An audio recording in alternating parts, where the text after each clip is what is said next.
Okay. Now, one of the things that you need to be able to tell is whether you're having more of a true sciatica, which I'll say is a condition primarily it's caused by discs, where the discs are bulging and pushing against the nerves, or whether you have a condition known as piriformis syndrome, or whether you have a combination of the two. And there's a fairly simple way to tell which is which. Again, you could have both of them at the same time. But let me just start with telling whether or not it looks like it's true sciatica. And one way to do that is by sitting in a chair. And again, let's say that my left leg is the one where I'm having the symptoms. If I straighten my leg out and it increases either the pain up in the hip and buttock and low back, or it causes pain to shoot down the leg, then that is an indication usually of true sciatica, where there's actual pressure against the nerve, because when you stretch the leg like that, you're also stretching the sciatic nerve, and if it's irritated, it will definitely cause some increased pain. Now, the other condition that I mentioned before is called piriformis syndrome. It refers to a muscle in the buttock area, which is called the piriformis, and the piriformis can closely mimic sciatica. Sometimes you can get referral pain from the muscle itself, or sometimes the piriformis will tighten up and it'll actually contract around the sciatic nerve. In some people, the sciatic nerve actually goes right through the middle of the piriformis muscle. So if it's tight, it can cause quite a bit of sciatica too. But it's not quite the same as the sciatica that you get from a disc type of problem. So with piriformis syndrome, one way to check for that is, again, sitting. You can do this lying down as well. But basically what you do is you pull your knee towards your chest just to get a little stretch in the buttock first. And then what you want to do is pull the knee towards your opposite shoulder. Now, if this causes an increase in pain, especially in the buttock and or in the distribution of the pain down the leg, that's a good indication that the piriformis muscle is tight and is producing that pain.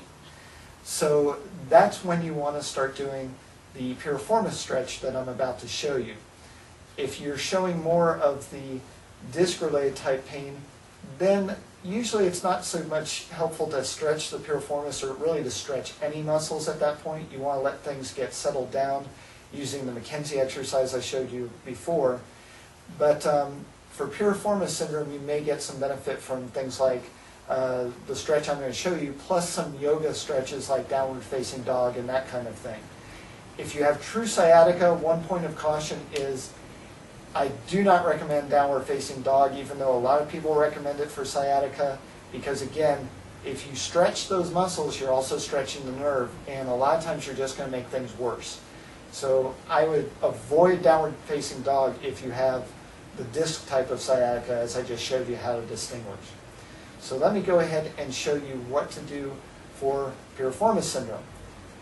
Basically, the stretch for piriformis syndrome, and again, can be done sitting or can be done lying on your back, is basically the same as the test we just did.